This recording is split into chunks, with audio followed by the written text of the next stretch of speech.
New knowledge coaching में सभी विद्यार्थियों का स्वागत है। हम आज पढ़ने वाले हैं अनेकार्थी शब्द। हिंदी की शब्द श्रृंखला में हम लोगों ने देखा था कि जो शब्द होते हैं वो मुख्यतः दो प्रकार के होते हैं, सार्थक और निरर्थक। जो निरर्थक शब्द होते हैं उनका कोई भेद बताया नहीं गया हिंदी में। जो सार्थक शब्द होते हैं उनके चार भेद बताए गए थे: रचना के आधार पर, उत्पत्ति के आधार पर, अर्थ के आधार पर और विकार के आधार पर। तो जो रचना के प्रकार थे उसके 3 भेद हमने कंप्लीट कर लिए हैं। जो उत्पत्ति के आधार पर 5 भेद थे वो भी हमने कंप्लीट कर लिए हैं। आज हम जो अर्थ के आधार पर भेद हैं उसके प्रकारों को भी हमने बता दिया है। अब अर्थ के आधार पर जो शब्द होते हैं वो होते हैं अनेकार्थी शब्द, एकार्थी शब्द, विलोम शब्द, पर्यायवाची शब्द और समश्रुति भिन्नार्थक शब्द। तो ये सारे शब्द इसमें होते हैं। तो वो शब्दों की लिस्ट एक बार हम क्लास में कंप्लीट करवा चुके हैं। तो जिसने भी वो वीडियो नहीं देखी तो अनेकार्थी शब्द जो हमने कंप्लीट करवाए थे, जो अर्थ के आधार पर शब्द कितने प्रकार के होते हैं, उस वीडियो को ज़रूर देख लें, है ना। तब आपको समझ में आएगा कि अनेकार्थी शब्द क्या होते हैं। तो जो अनेकार्थी शब्द होता है, अनेकार्थी शब्द और एक होता है एकार्थी शब्द। तो सबसे पहले हम अनेकार्थी शब्द को कंप्लीट करेंगे और अनेकार्थी शब्द के बाद हम इसके बाद एकार्थी शब्द को कंप्लीट करेंगे। तो अनेकार्थी शब्द का अर्थ होता है, यानी कि मतलब जैसे कि हमारा, हम बता दें, इसमें एक उदाहरण के तौर पर आप देख लीजिए।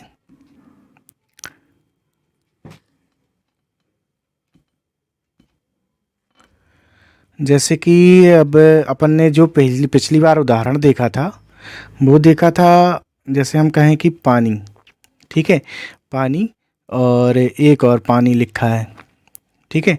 तो जो अपन ने उदाहरण देखा था, रही मन पानी राखिए बिन पानी सब सून, पानी गए न उबरे मोती माने शून, ये उदाहरण हम लोगों ने देखा था। इस उदाहरण में देखा था अपन ने इस पानी का और इस पानी का दोनों का अर्थ अलग अलग होता है। तो बात सिर्फ इतनी है कि जो अनेकार्थक शब्द होते हैं उसमें जैसे मान लीजिए अंत लिखा हुआ है, ठीक है, अंत के बाद एक और अंत लिखा होगा, एक और अंत लिखा होगा, एक और अंत लिखा होगा, एक और अंत लिखा होगा, ठीक है, फिर एक और अंत लिखा होगा। इस तरीके से ढेर सारे अंत लिखे होंगे। तो इसका मतलब ये है कि आप देखोगे कि अगर अंत लिखा हुआ है कहीं, ठीक, तो उसका मतलब अंत हो जाएगा। लेकिन एक और अंत लिखा हुआ है उसका मतलब क्या होगा? सिरा। एक और अंत लिखा हुआ है उसका मतलब होगा समाप्ति। एक और अंत लिखा हुआ है उसका मतलब होगा मृत्यु, ठीक है। एक और अंत लिखा हुआ है उसका मतलब होगा रहस्य या भेद, है ना। तो एक बात देखती हैं आप, जैसे कोई धागा है, ठीक है, तो उसका जो आखिरी होगा उसको, वो भी अंत है, तो उसको अपन ने क्या कह दिया? सिरा कह दिया। और एक अंत था जो समाप्ति था, है ना।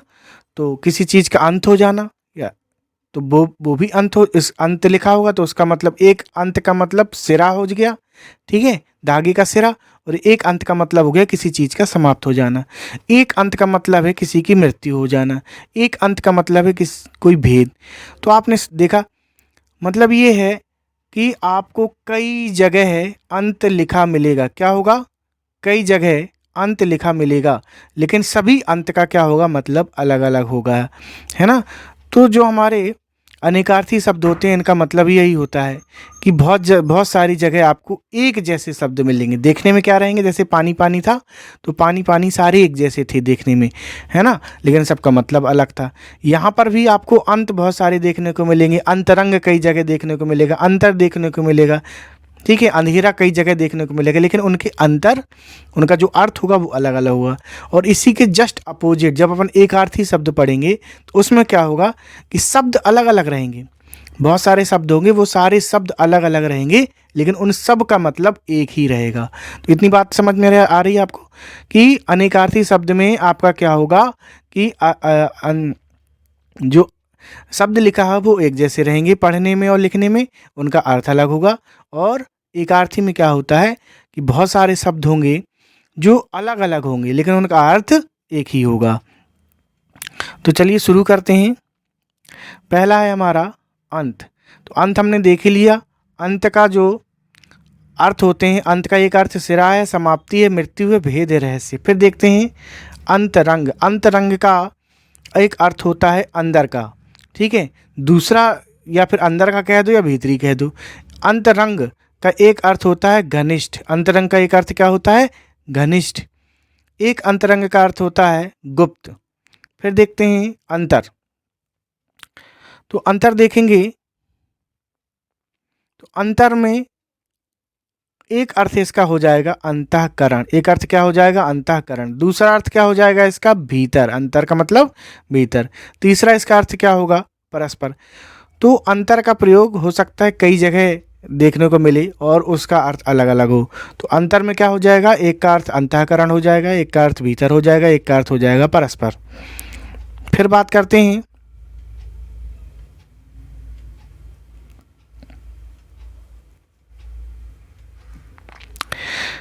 फिर है हमारा अंतर। ठीक है, एक ये अंतर था ऊपर वाला और एक ये अंतर है। तो इन दोनों में क्या अंतर है? देखिए, अंतर इसका मतलब क्या है? भिन्नता। इसका दूसरा अर्थ क्या है? दूरी। फिर इसका एक और अर्थ क्या है? फर्क।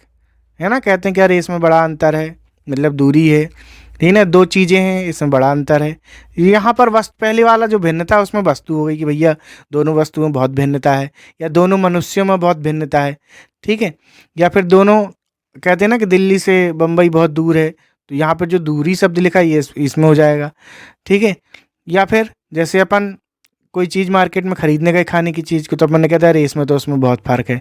या फिर कोई वस्तु खरीदने गए, है ना, तो इसमें उसमें बहुत फ़र्क है। तो एक अंतर का मतलब क्या हो जाएगा? फ़र्क। ठीक है, एक अंतर का मतलब होता है मध्यम वर्गीय, मध्यमवर्ती। ठीक है, एक अंतर का क्या मतलब होगा? मध्यमवर्ती। ये जो समय होता है मध्यमवर्ती समय। फिर बात करते हैं अंधेरा। अंधेरा का क्या अर्थ होता है? अंधेरा का एक अर्थ होता है अंधकार। ठीक है, एक अर्थ होता है उदासी। यार ये कहते ना उसके जीवन में बड़ा बहुत अंधेरा है ना, कह देते ना कि उसके जीवन में अरे बहुत अंधेरा है। तो एक अंधेरा का अर्थ क्या हो जाएगा? उदासी हो जाएगा। फिर अंधेरा, तो अंधेरा एक होता है, देखो एक सीधा सीधा अर्थ है कि प्रकाश के बिना। एक अंधेरा का क्या मतलब? प्रकाश के बिना। एक अंधेरा तो अपना हो गया अंधकार या उदासी, है ना। एक अंधकार हो गया सीधा सीधा, एक उदासी है कि भैया बड़ा अंधेरा है, बड़ा उदास रहता है वो आदमी। फिर दूसरा रहता है प्रकाश के बिना। फिर तीसरा है अंबर। अंबर का मतलब एक होता है वस्त्र, एक मतलब होता है आकाश, एक मतलब इसका होता है बादल। ठीक है, तो अंबर का क्या मतलब है? वस्त्र, आकाश और बादल।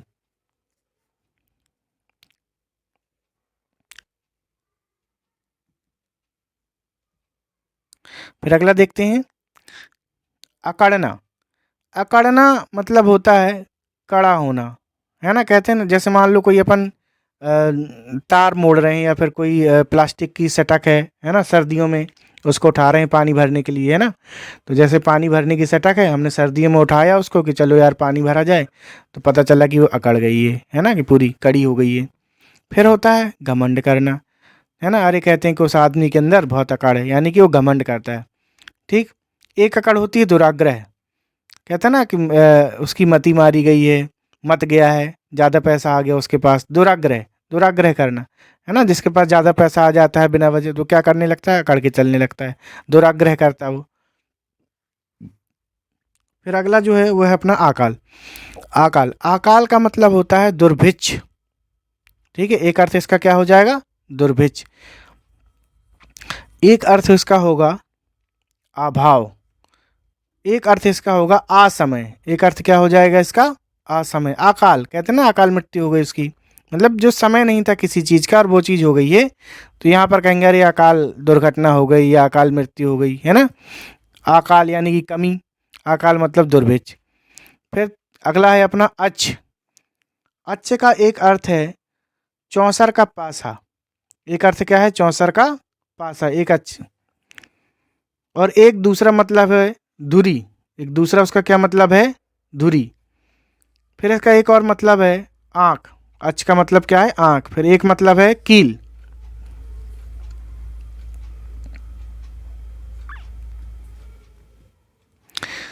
अगला देखते हैं अच्छत। ठीक है, अच्छत, अच्छत का मतलब होता है बिना घाव, मतलब जिसका कोई घाव ना हो। ठीक है, बिना घाव। अच्छत का मतलब होता है पूरा या समूचा। ठीक है, अच्छत का मतलब क्या होता है? पूरा या समूचा। एक अर्थ इसका ये हो गया। ठीक है, एक अच्छत का मतलब होता है कच्चा चावल। एक कच्चा चावल होता है उसको भी अच्छत हम कह सकते हैं, है ना। कच्चे चावल जो होते हैं उसको अच्छत तुम कह सकते हो कि भैया अच्छत, है ना। और एक अच्छत क्या होता है, बिना घाव, यानी जिसका कोई घाव ना हो जिसको, है ना। एक अच्छत का मतलब होता है पूरा या समूचा। फिर अगला है अक्षर। अक्षर का एक अर्थ होता है वर्ण, ठीक है, अकरादि। एक अक्षर का मतलब होता है ब्रह्मा। कहते हैं ना कि ब्रह्म ही सत्य है ना। अक्षर ही ब्रह्म है, ऐसा कह देते हैं बहुत सारे लोग। तो विद्या से जोड़ के इसको देखते हैं कि भैया विद्या जिसके पास है, अक्षर का ज्ञान जिसके पास है, वही ब्रह्म है ना। अक्षरों का ज्ञान जिसके पास है वो ब्रह्म, ठीक है। और उसी को कह दे, उसी ब्रह्म से बनता है फिर क्या, ब्राह्मण। यानी जिसको अक्षरों का ज्ञान उसको ब्रह्म का ज्ञान है, और ब्रह्म का ज्ञानी ब्राह्मण कहलाता है। तो इस तरीके से देखेंगे अक्षर। अक्षर मतलब एक वर्ण होता है, एक ब्रह्मा। फिर अक्षर का मतलब होता है आत्मा, ठीक है। एक अक्षर का अर्थ हो गया आपका नित्य, है ना। एक अक्षर का अर्थ है सत्य, और एक अक्षर का अर्थ है आकाश। फिर बात करें अखंड की।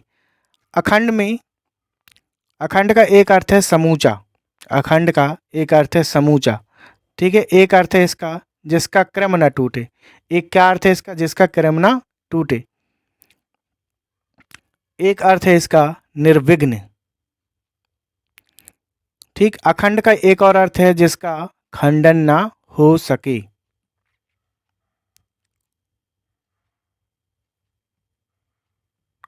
अगला देखते हैं। अगला है अपना अज। अज मतलब होता है जिसका जन्म ना हो, ठीक है, जिसका जन्म ना हो, यानी कि ईश्वर। ईश्वर का ना तो जन्म होता है ना कभी मृत्यु होगी, कहते हैं ना तो इनका आदि है ना अंत है।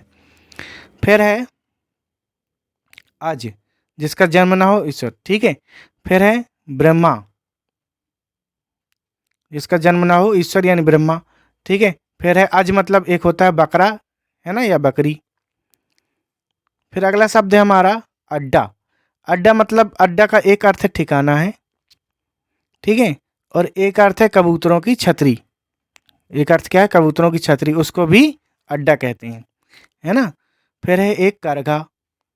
एक अड्डा का अर्थ है लकड़ी का चौखटा। एक अड्डा का क्या अर्थ है, लकड़ी का चौखटा। फिर है अतिरिक्त। अतिरिक्त में, अतिरिक्त का एक अर्थ है फालतू, एक अर्थ है अलग, ठीक है। एक अतिरिक्त का एक अर्थ फालतू है, एक अर्थ अलग या भिन्न है, एक अर्थ है अलावा, ठीक है। एक अतिरिक्त का क्या अर्थ हो जाएगा, फालतू। एक अतिरिक्त का अर्थ हो जाएगा अलग या भिन्न, एक अतिरिक्त का अर्थ हो जाएगा अलावा।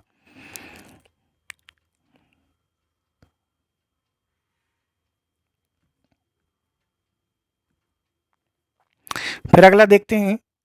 अगला जो शब्द है अपना वो है अधर। अधर का एक अर्थ है अपना होठ, ठीक है। एक अधर का अर्थ है अंतरिक्ष, एक अधर का अर्थ है तुच्छ, ठीक है। और अधर का एक और अर्थ क्या हो जाएगा, बिना आधार के नीचे, बिना आधार का नीचे का, है ना। तो ये भी अधर हो जाएगा। कहते हैं ना कि अरे वो तो अधर में लटका है ना, आसमान से गिरा खजूर पे लटका। कहते हैं ना अधर में लटका है, ना इधर का है ना उधर का है, यानी कि बिना आधार का, नीचे कोई आधार नहीं है और नीचे का है ना, नीचे लटका हुआ है। फिर है अधिकार। अधिकार में हम देखेंगे अधिकार के क्या क्या अर्थ होते हैं। एक अधिकार का एक अर्थ हो जाएगा अपना स्वत्व, ठीक है। एक अर्थ होगा शक्ति, एक अर्थ है कब्जा, एक अर्थ है पूरी जानकारी, ठीक है। तो अधिकार में क्या हो जाएगा, स्वत्व हो जाएगा, शक्ति, कब्जा, पूरी जानकारी। फिर है एक अध्यक्ष। तो अध्यक्ष में, अध्यक्ष देखिए, अध्यक्ष का एक अर्थ क्या होता है, कहते हैं ना विभाग का मुखिया। किसी विभाग का मुखिया होता है, कहते हैं कि इसका अध्यक्ष कौन है, हाँ भैया ये अध्यक्ष है ना। तो वो उसका अध्यक्ष माना जाएगा। तो किसी विभाग का जो मुखिया होता है उसको कह देते हैं अध्यक्ष, जैसे जिला पंचायत अध्यक्ष, नगर पंचायत अध्यक्ष, है ना। तो वो क्या है, वहाँ के मुखिया हैं, है ना। अध्यक्ष सभापति कह सकते हो, इंचार्ज कह दोगे।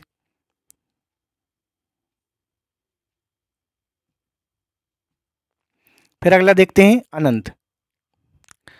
अनंत का हम देखेंगे, इसका एक अर्थ है अंतहीन, दूसरा अर्थ है नित्य, तीसरा अर्थ है बहुत, फिर चौथा अर्थ है इसका एक अर्थ हो जाएगा क्या, बहुत अधिक। फिर इसका एक अर्थ है अनंत, है ना, यानी कि अनंत। फिर एक इसका शेषनाग, फिर है आकाश, विष्णु और बाजूबंद। ये सारे अर्थ किसके हैं? अनंत के हैं। फिर देखते हैं अगला अनर्थ। अनर्थ का अर्थ हो जाएगा यानी कि अर्थ का अभाव, जहाँ पे जो अर्थ होता है उसका वो अर्थ ना होकर के कोई और अर्थ निकले तो उसको कह देते हैं अनर्थ, है ना। कहते हैं अरे तुमने बहुत बड़ा अनर्थ कर दिया भैया, ऐसे जो होना था वो नहीं हुआ, गलत हो गया। अनुचित अर्थ यानी कि गलत अर्थ। अनुचित अर्थ का मतलब होता है गलत अर्थ, है ना। फिर एक अनर्थ का मतलब होता है अशुभ। कहते हैं अरे अनर्थ हो गया, है ना, घटना या विपत्ति, है ना, गलत चीजें होना, तो अनर्थ उसको कहते हैं।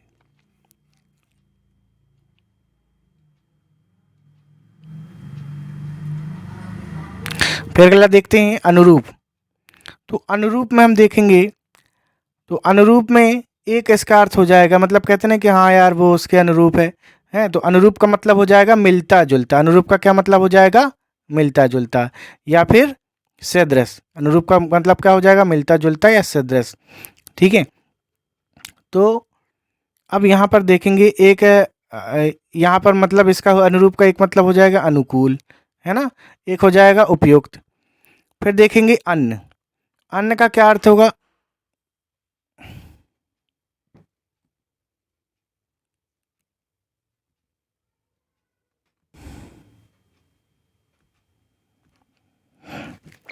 तो फिर देखते हैं अगला जो शब्द है अपना अन्न। अन्न का अर्थ है खाद्य पदार्थ या अनाज।